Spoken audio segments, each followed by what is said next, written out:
Good morning everybody, अस्सलाम वालेकुम। I hope आप सब लोग अपने घर में अपनी फैमिली के साथ अपने अपने जॉब्स पे बहुत खुश होंगे, सब कुछ ठीक चल रहा होगा। आज का जो टॉपिक है that is about vaginal discharge और वेजाइनल इन्फेक्शंस और लिकोरिया। साथ ही साथ हम बात करेंगे सेक्सुअली ट्रांसमिटेड डिजीज़ पे। सबसे पहली बात ये कि हर बच्ची को स्कूल में ही हमें ये बताना चाहिए कि आपके सेक्सुअल राइट्स क्या हैं। आपका पहला सेक्सुअल राइट ये है कि आपको जिस भी आप पार्टनर के साथ आपको बांधा जा रहा है या आपकी जो फिज़िकल इंटिमेसी होगी या इंटरकोर्स होगा या आप उसके साथ सेक्सुअली इन्वॉल्व हों, तो आपको उस पार्टनर की जो सेक्सुअल स्टेटस है उसकी इंफॉर्मेशन होनी चाहिए। ये राइट ऑल दो अभी इतना एक्नॉलेज नहीं है हमारे मुल्कों में, डेवलप कंट्रीज़ में, इवन अंडर डेवलप कंट्रीज़ में, इवन डेवलप कंट्रीज़ में भी इतना अभी इसका रवाज नहीं है। मगर मेडिकली अगर एक पार्टनर को सेक्सुअली ट्रांसमिटेड डिजीज़ हैं। सेक्सुअली ट्रांसमिटेड डिजीज़ वो डिजीज़ होती हैं जो कि इंटरकोर्स के ज़रिए से या मियाँ बीवी का जो एक अज़दवाजी रिश्ता होता है उसके ज़रिए से एक पार्टनर से दूसरे पार्टनर तक जाती हैं। और इसकी जो डोमेन है सेक्सुअली ट्रांसमिटेड डिजीज़ की, इसमें 8 से 9 प्राइमरीली 6 से 7 डिजीज़ आती हैं, जैसे गनोरिया है या सिफिलिस है या आपकी जो इकोलाई इन्फेक्शंस हैं। इसके अलावा स्टेफाइलोकोकस ऑरियस, बहुत सारे बैक्टीरियाज़ की इन्फेक्शंस हैं। इसके अंदर एक पूरी रेंज आती है बीमारियों की जिसको मेडिकल टर्मिनोलॉजीज़ को और मुश्किल बीमारियां और उनके सिम्टम्स को आई थिंक डिस्कस करना कोई बहुत इस टाइम मेरा मकसद नहीं है। मकसद ये है कि आपको ये पता होना चाहिए कि अगर आपका जो पार्टनर है उसको कोई सेक्सुअल ट्रांसमिटेड डिजीज़ किसी और पार्टनर से लगी हुई है या कुछ ऐसी बीमारियां भी होती हैं जो किसी और के इन्फेक्टेड कपड़े या अंडरवेयर या अंडरगारमेंट्स यूज़ करने से किसी पार्टनर से दूसरे पार्टनर तक या दूसरे इंसान को भी पहुंच सकती हैं। ज़रूरी नहीं है कि किसी ने कोई सेक्स ही किया होगा तो या कोई ऐसा इनकाउंटर हुआ होगा तो उसके बाद उनको ये बीमारियां होंगी। मैं अलग अलग हर बीमारी के ऊपर एक वीडियो बनाऊंगी, मगर मेरा इस वक्त बुनियादी मकसद ये है कि आप लोग इधर उधर परेशानी का शिकार ना हो जाएं। बीमारियां फैलने की बहुत सारी वजूहात होती हैं, लेकिन अगर किसी को हेपेटाइटिस सी है, मिसाल के तौर पे अगर किसी को जिगर की बीमारी है तो उसका टेस्ट अवेलेबल है। इसी तरह अगर किसी को जिनसी बीमारियां हो चुकी हैं, irrespective of the causes and irrespective of what ever reason, इस वक्त हम इस चीज़ पे बाद में करेंगे कि ये बीमारियां आपके किसी को कैसे होती हैं।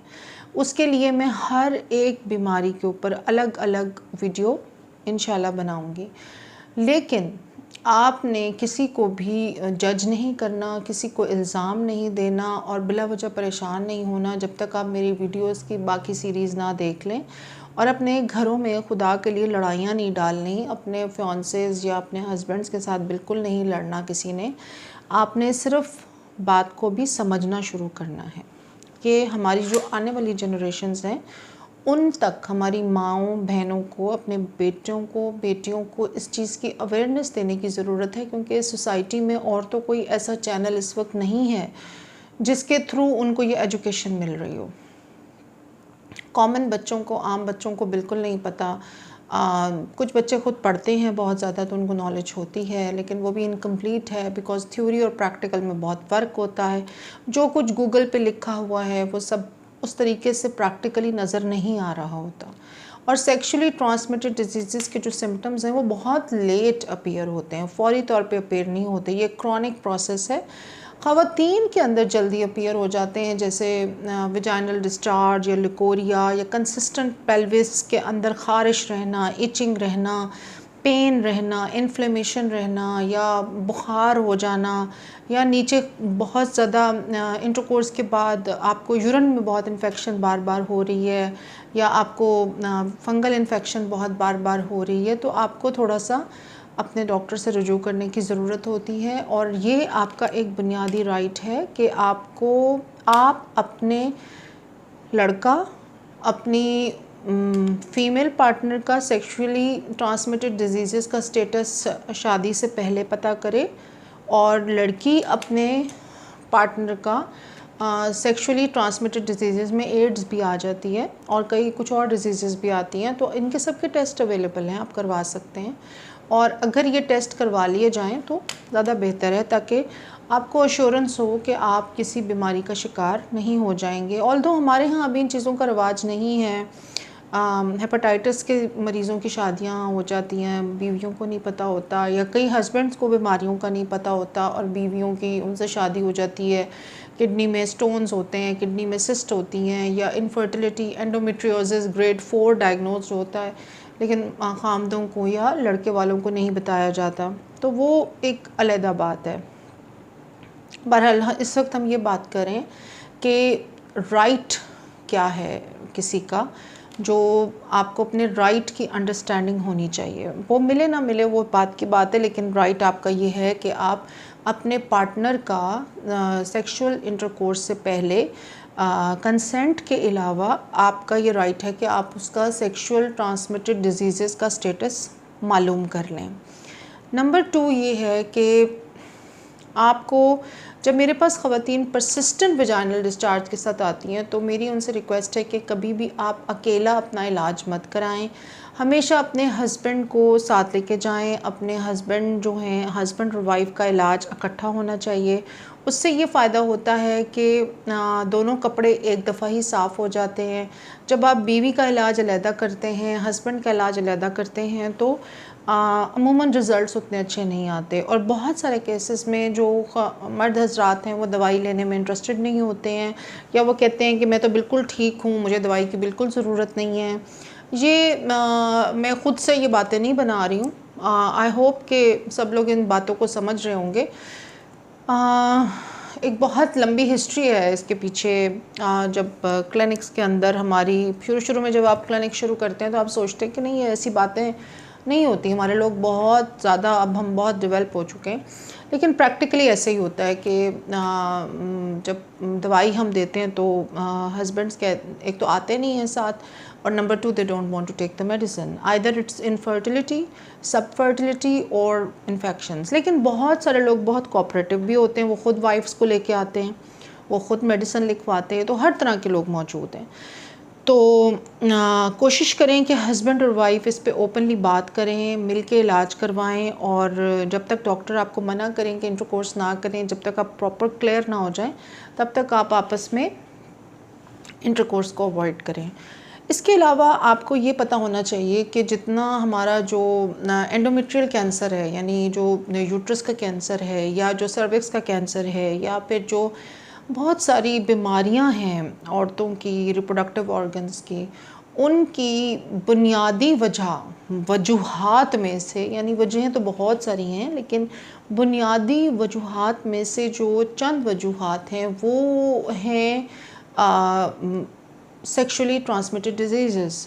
यानी अगर आपको बहुत लंबे अरसे तक आपके जो ऑर्गन्स हैं वो किसी बैक्टीरिया या किसी भी इन्फेक्शन या क्रॉनिक इन्फेक्शन वो इन्फेक्शन होती है जो बहुत लंबे अरसे तक आपके किसी ऑर्गन के साथ चिपकी रहे। यानी एक्यूट होता है जल्दी होना, क्रॉनिक होता है 5 साल, 10 साल, 8 साल, 7 साल एक इन्फेक्टेड आपका ऑर्गन है, तो उसकी जो लाइनिंग होती है यूट्रस की या सर्विक्स की, यूट्रस और सर्विक्स वो जगह है जहाँ से, यूट्रस तो औरत का रहम होता है ना, ऊपर होता है।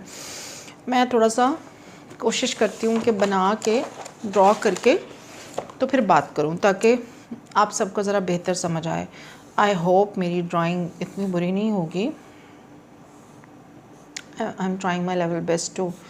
इस वक्त मैं इंतहा की थकी हुई हूँ, और मुझे ये है कि ये टॉपिक के ऊपर वीडियो बना दूँ मैं, because it's been a long time I have been planning to make this video. अच्छा, मैं इसको ड्रॉ तो कर रही हूँ, लेट्स सी मैं क्या ड्रॉ करती हूँ। ओके, सो अच्छा जी, एक सेकेंड, बस थोड़ी सी रह गई। ये है वजाइनल कैनाल।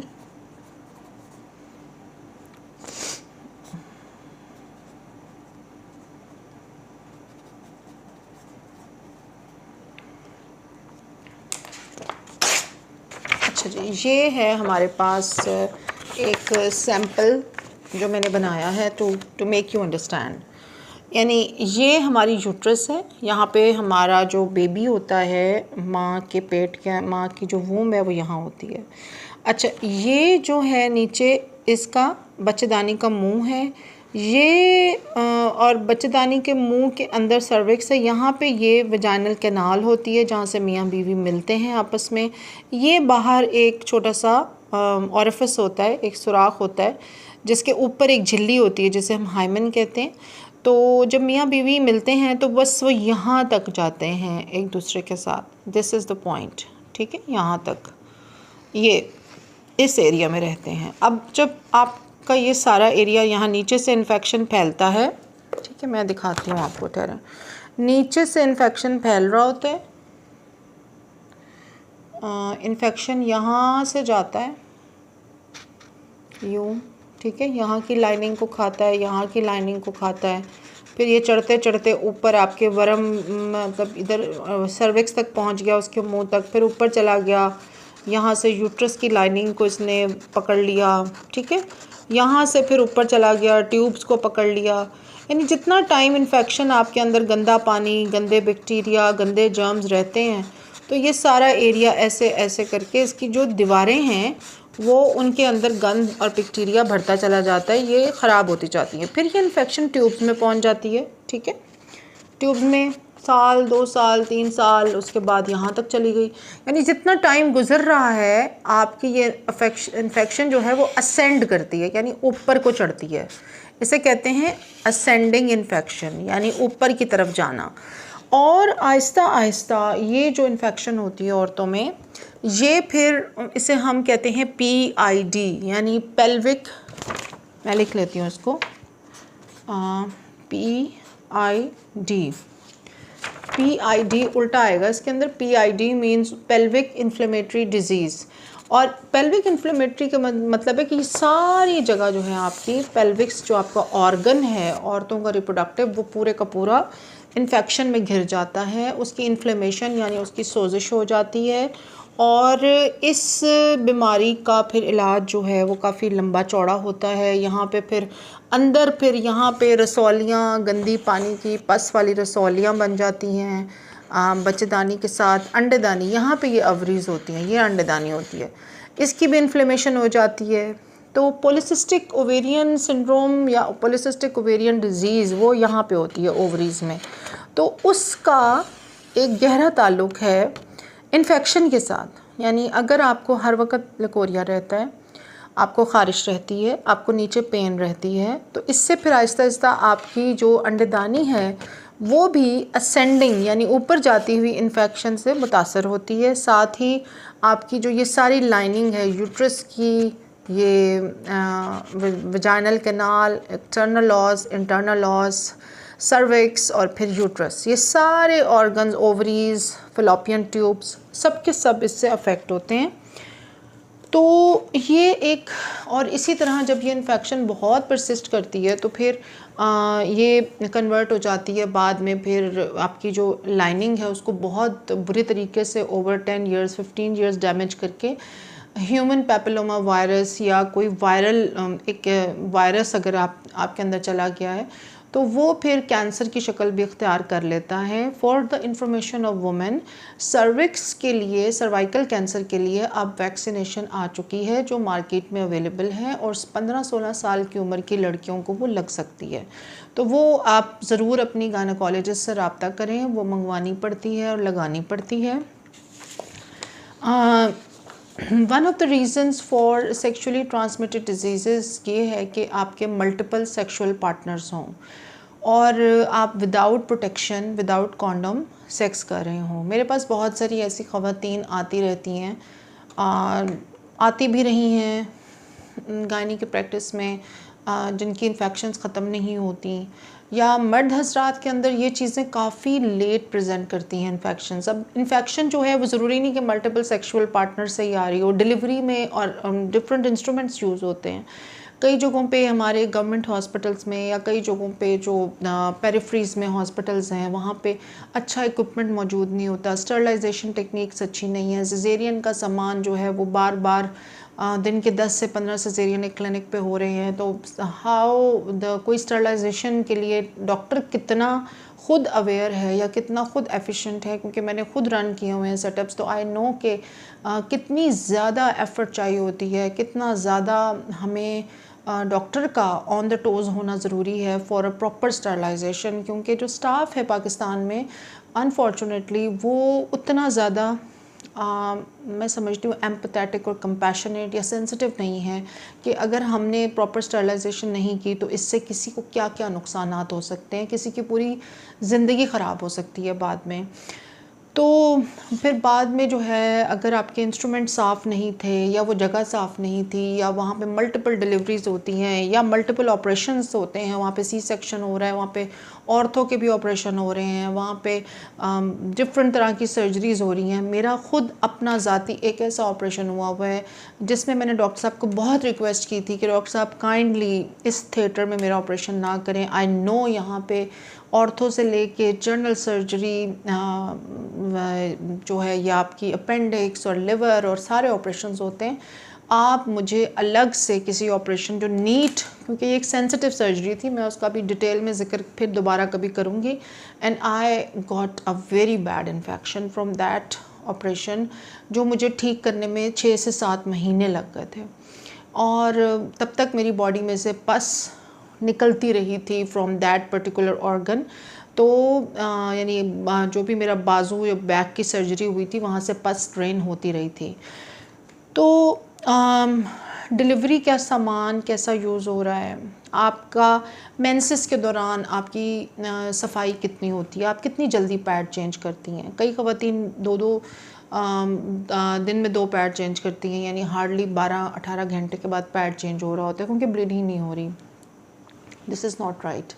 आपको हर 6 घंटे के बाद, 4 से 6 घंटे के बाद, चाहे ब्लीडिंग हो रही है या नहीं हो रही, आपको अपना पैड भी चेंज करना है, आपको वो जगह वॉश करनी है किसी नॉर्मल लिक्विड वॉश से।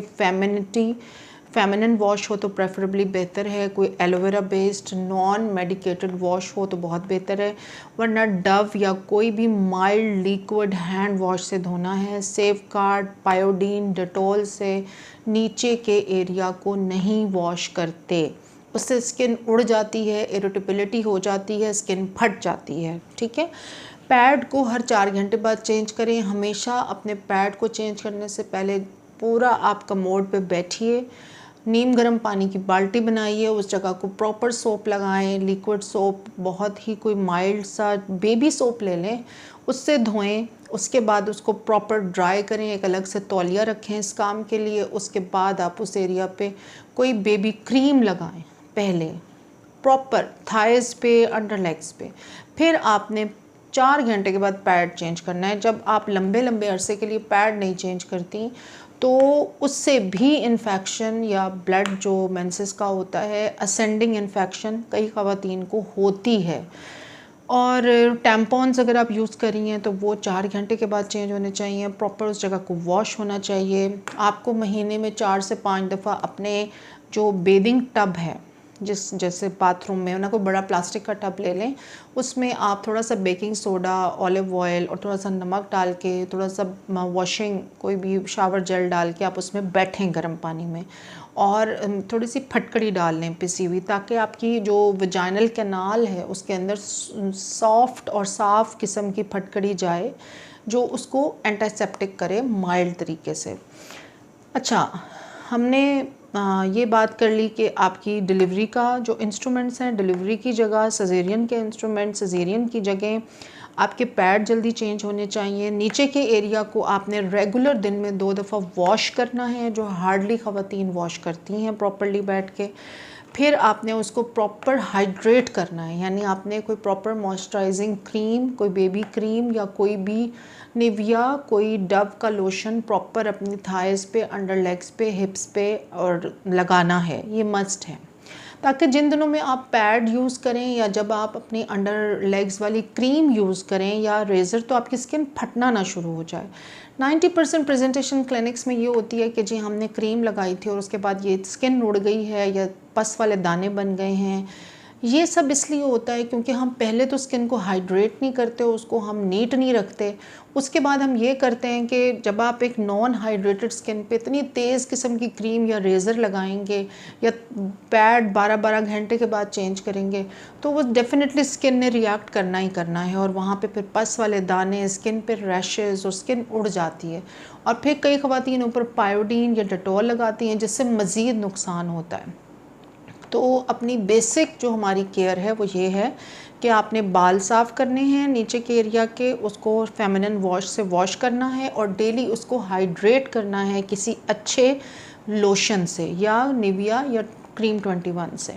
सजेरियन की जगह सजेरियन का सामान सही स्टरलाइज्ड हो, डिलीवरी और ये सारा कुछ बिल्कुल क्लीन होना भी बहुत ज़रूरी है। पानी बहुत ज़्यादा पीना है। कुछ ख़वातीन को परसिस्टेंट यूरिनरी इन्फेक्शन रहती है क्योंकि वो पानी बहुत कम पीती हैं, तो उनकी स्किन तो ख़राब होती ही होती है, उन्हें कॉन्स्टिपेशन भी रहती है, लेकिन उसके साथ साथ उनको फिर यूरिन की इन्फेक्शन के परसिस्टेंट रहने की वजह से होता ये है कि उनको फिर ये यूरिनरी उनके ब्लैडर और यानी ये जो मैंने एरिया बनाया है यूट्रस का, इसके बिल्कुल आगे यूरिनरी ब्लैडर पड़ा हुआ है। तो फिर जब ब्लैडर की इन्फेक्शन बहुत ज़्यादा रहती है या कॉन्स्टिपेशन बहुत ज़्यादा रहती है, तो ऐसे लोगों में भी लुकोरिया या इन्फेक्शन फिर पूरे पेल्विक एरिया में जितने ऑर्गन्स हैं उनमें फैलना शुरू हो जाती है। तो आपने कॉन्स्टिपेशन का, पानी का, अपनी हाइड्रेशन का, अपनी जो क्लीन रूटीन है रोज़ाना की फेमिनिन रूटीन अंडर लेग्स के एरिया की, उसका बहुत ज़्यादा ख्याल रखना है। और साथ ही साथ आपका जो सेक्सुअल पार्टनर है उसके इंतखाब से पहले आपके जहन में ये बात होनी चाहिए, लड़कों के भी और लड़कियों के भी, कि ये एक बहुत ही इंटीमेट रिलेशनशिप है मियाँ बीवी के दरमियान और इसमें इन्फेक्शंस एक दूसरे से भी स्प्रेड होती हैं और डिलीवरी सजेरियन प्रोसीजर्स के साथ भी स्प्रेड होती हैं। कई लड़के मेरे पास या कई मर्द कंप्लेन करते हैं वाइफ्स के साथ आके कि उन्होंने हॉस्टल्स में अंडरगारमेंट्स कुछ और जैसे बॉयज़ आपस में एक्सचेंज कर लेते हैं, किसी के यूज़ कर लिए, उसके बाद उनको वॉट्स पूरी बॉडी पे निकल आए या उनको सिफिलिस हो गया। तो you have to be very careful. ये बातें हमारे यहाँ करने का रवाज नहीं है। मैं इसके ऊपर मज़ीद बात करूँगी। आज की वीडियो 10 मिनट की होनी चाहिए थी, बहुत लंबी हो चुकी है, मगर ये सारे फैक्टर्स आपने अगली वीडियोस में सुनने हैं सेक्सुअली ट्रांसमिटेड डिजीज़ की सीरीज़ में। और अगर आप अकेली बीवी अपने लकोरिया का इलाज 100 दफ़ा भी करती रहेंगी और हस्बैंड साथ नहीं आएंगे और वो दवाई नहीं खाएंगे और आपस में कांटेक्ट वाले जो दोनों कपड़े हैं उनका पूरा इलाज नहीं होगा एक दफ़ा, तो आप यकीन मानें कि आप दवाइयाँ खा खा के आपका लिवर ख़राब हो जाएगा, आपकी किडनी शायद फारिग हो जाएगी दवाइयों से, लेकिन आपका डिस्चार्ज ख़त्म नहीं होगा। डिस्चार्ज जो फिज़ोलॉजिकल डिस्चार्ज है, नॉर्मल डिस्चार्ज है, उसकी निशानी ये होती है कि उसमें स्मेल नहीं होती, उसमें ख़ारिश नहीं होती, उसका रंग बिल्कुल शीशे की तरह होता है और वो या तो पीरियड्स के थोड़े दिन पहले होता है, यानी पीरियड्स आने वाले हों तो उससे पहले हो जाता है, या फिर वो आपका जब कभी स्ट्रेस बहुत ज़्यादा हो, एग्ज़ाम्स आने वाले हैं या आप इमोशनल स्ट्रेस में हैं या किचन में खड़े होकर हांडियाँ बनानी हैं, बहुत ज़्यादा मेहमान आ रहे हैं, कोई भी ऐसी कोई सिचुएशन जिसमें आपका स्ट्रेस है, तो उसमें नेचुरल जो फिज़ोलॉजिकल डिस्चार्ज है वो ज़्यादा हो जाता है। वो परेशानी की चीज़ नहीं है, उसमें आपको अपनी डाइट वगैरह बेहतर करनी है या स्ट्रेस को हैंडल करना है। तो जैसे ही पीरियड्स शुरू होते हैं और या पीरियड्स के चंद दिन पहले ख़वातीन को ये non smelly, non itchy, non painful, non rash वाला एक नॉर्मल सा डिस्चार्ज होता है 2-3 दिन पहले या 2-3 दिन बाद, ये नॉर्मल है। या स्ट्रेस के दिनों में बढ़ जाता है, ये भी नॉर्मल है। और जैसे ही आपका स्ट्रेस ख़त्म होता है तो तब भी वो डिस्चार्ज ख़त्म हो जाता है। एक और बहुत बड़ा फैक्टर है जो डिस्चार्ज की मेरे ख्याल में one of the biggest reason है, वो ये कि 90% लड़कियां हर वक्त डाइटिंग पे होती हैं। या उनकी शादी होने वाली होती है या शादी के करीब होती हैं और वो बाज़ार का खाना बहुत ऑर्डर करती हैं, पूरा दिन भूखी रहती हैं और रात में वो एक दफ़ा बाज़ार का खाना, बर्गर या उन्होंने कोई बाहर से पास्ता या स्टेक खानी होती है, और ये low quality, poor nutritional diet जो है वो उनकी स्किन और हर बॉडी के ऑर्गन को इन्फ्लेम कर रही होती है, और उससे उनके स्केलेटन को भी, उनके बेसिक बोन्स के स्ट्रक्चर को, स्किन के स्ट्रक्चर को कोई फ़ायदा नहीं पहुंच रहा होता। तो काइंडली कोशिश करें कि अपनी डाइट के जो न्यूट्रिशनल एलिमेंट्स हैं उनके ऊपर ज़्यादा फोकस करें। फ्रूट्स हो गया, ड्राई फ्रूट्स हो गए, अच्छी घर की सब्ज़ी पकी हुई देसी घी में, रोटी मल्टीग्रेन आटे की, ऐसी चीज़ें खाएं, मल्टीपल मील्स लें और अपने खाने को उठ के तैयार करें, ख़ुद बनाएं अपने लिए। ब्राउन ब्रेड के सैंडविच बना लें, आपको जैसे मील्स पसंद हैं उनको न्यूट्रिशनल बेस्ड मील्स बनाएं, तो आपकी इम्यूनिटी भी अच्छी रहती है और स्ट्रेस के दौरान फिर डिस्चार्ज वगैरह नहीं होता। और इन बच्चियों में जो प्रॉपर अपनी डाइट का ख्याल रखती हैं उनमें फिर अबॉर्शंस का, डिस्चार्ज का, बहुत सारे मसलों के हल खुद ब खुद हो जाते हैं, क्योंकि उनकी इम्यूनिटी और बॉडी की स्ट्रेंथ बहुत अच्छी होती है।